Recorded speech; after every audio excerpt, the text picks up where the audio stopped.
Hi everybody, it's Tatiana and today I'm coming to you with a different kind of video. I am coming with a recommendations video for the Nekkid Readathon. And the Nekkid Readathon runs from October 4th, Sunday, October 4th to Saturday, October 10th.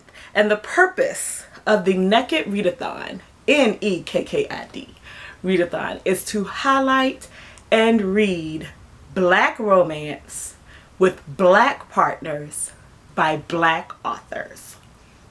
And so what I wanted to do today is share with you some recommendations that I have for books that are Black romance with Black partners by Black authors that I love. I will say a lot of these are older books, older as far as publication date books, because I used to read a ton of Black romance back in the day, and I don't read as much of that. Like back in about 20 something years ago, 98% of my reading was Black romance, and so I've evened it out with reading some other things along the way now.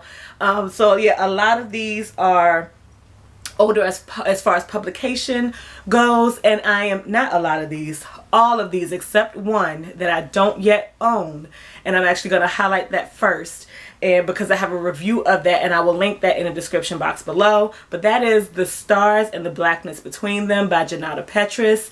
It is an absolutely beautiful young adult Black romance, and that's all that I'm going to say about it. So the other books that I have, and I'm trying to keep my list short. The other books that I have, I'm recommending the books, but I'm also recommending the authors, because I've read a lot of books by some of these authors, and there are very few that I have been disappointed by. So you can pick any of the books by any of these authors that I'm going to mention, because I don't think any of them have stories that highlight interracial marriages. I think they're all, or interracial relationships, I think they're all Black relationships. So the first book and author that I'm going to highlight is Frances Ray. This is like the first time, and there's another, this is the second title of this. There's another book that she has, it's called You and No Other, that I have, but I have it in mass market paperback, so it's over there. This one was on the shelf that's behind me. I want to say I have read almost all of her books. When I went away from romance for a little while, I got away from some of her stories, but her books are absolutely gorgeous in how they're written and how she looks at the lives of these people that she's bringing together, and she does a very good job of showing where the main female character is coming from with their life experience, as well as where the main male character is coming from, and how they work together to bring these two experiences together. And sometimes it's not even done intentionally. It's it's a romance of happenstance. And yeah, I absolutely love her. She has one that's called Someone's Knocking on My Door. Another one that's called Somebody Knows My, or I Know Who Knows My Name. And one of those is about a woman who reads to who she's hired. She's getting out of a marriage, an abusive marriage, and she's hired as someone to be a companion for an elderly man who has gone blind, and she reads to him. And as a result of her working for him, she meets his son, and his son is like a Black cowboy. It's so beautiful. So beautiful. So yeah, Frances Ray. The next author that I am going to highlight is Brenda Jackson. This is a very old copy of the first book that I read by her, called The Ties That Bind. And this, I will say, this book, I don't know if it's different in the later editions. There are an abundance of typos in this book. That was the thing that I think vexed me about it the most the first time that I read it, was how piss poor of an editor she had. But this is a story that is about two characters who come together. They have a relationship and circumstances pull them apart, but also in this there is discussion and the sharing of information about communities that were built up for Black people who were formerly enslaved.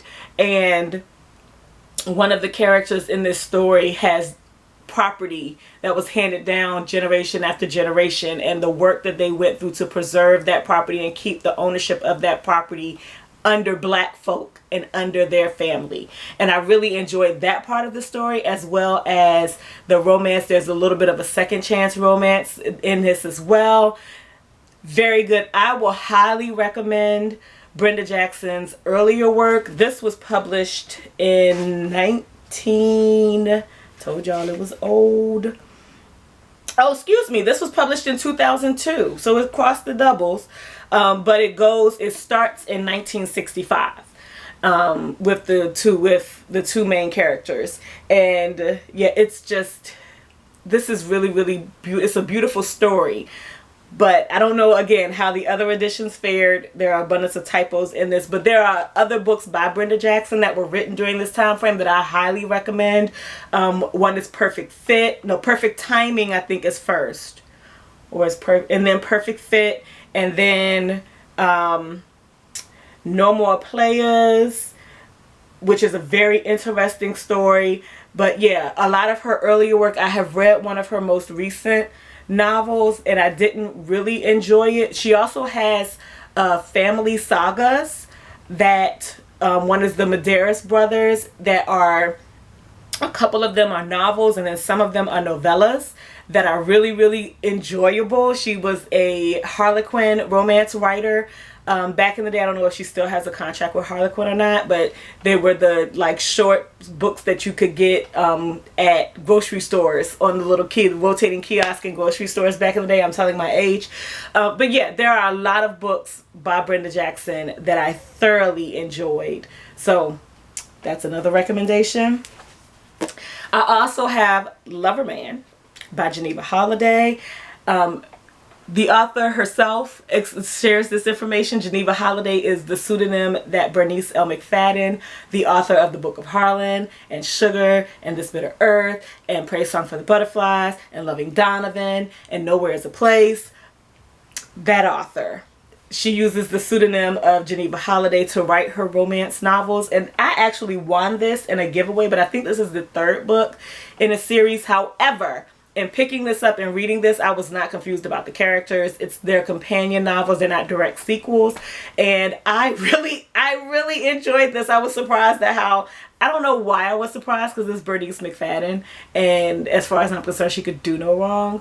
But yeah, absolutely phenomenal. Then I have Unforgivable Love by Sophronia Scott.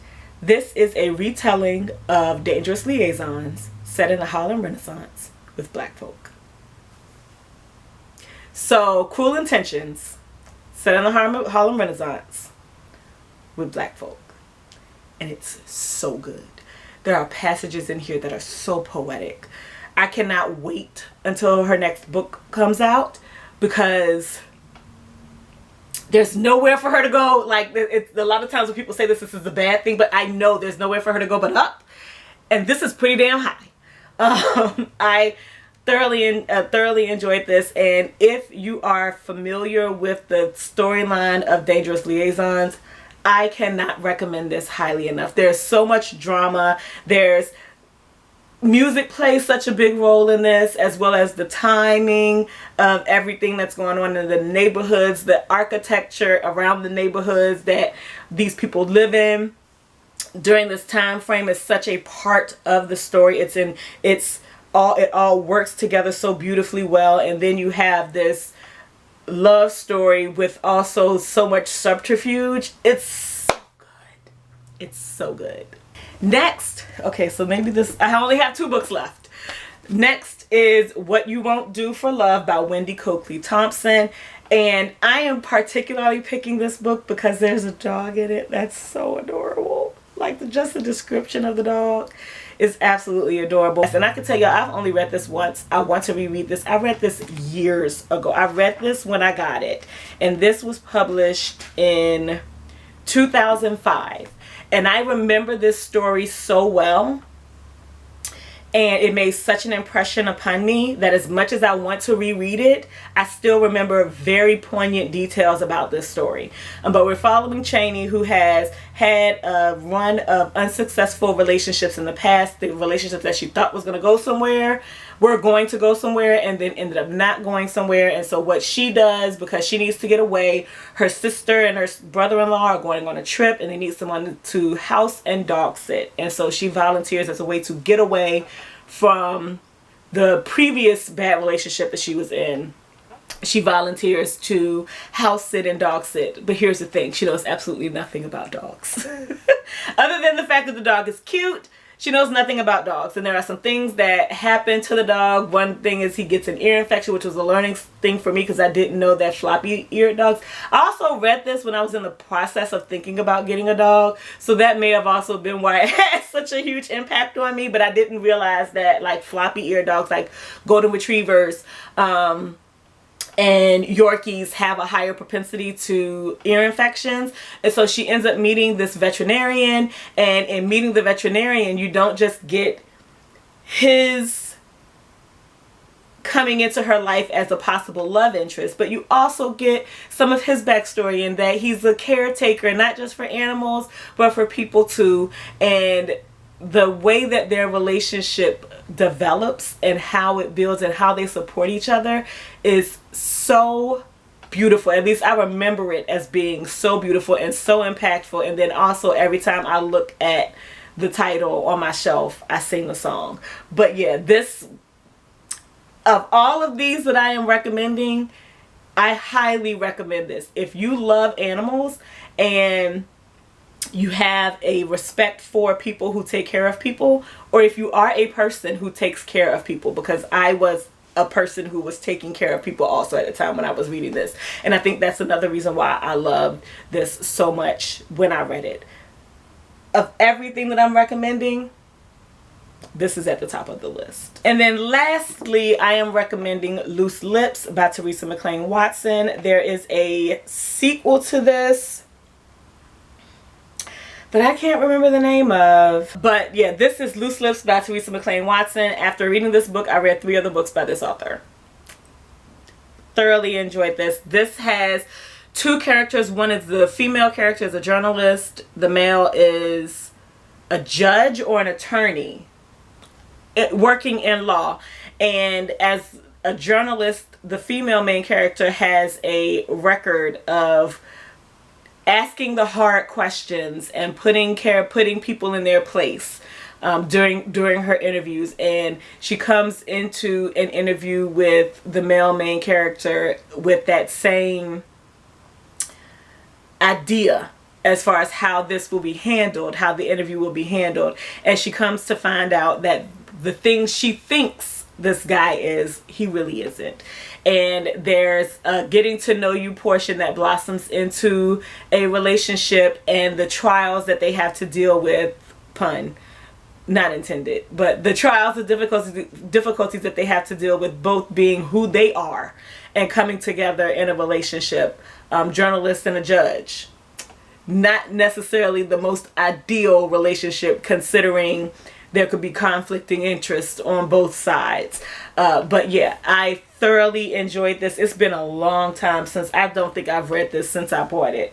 But yeah, this is really good. So those are my recommendations. If there are other books that you would recommend that are Black romance books, particularly if you have any recommendations that are Black queer romance books by Black authors, I invite you to put those in the description box below. That's all that I have. Thank you all for watching, and I hope you have a good weekend whenever you see this video. Peace out.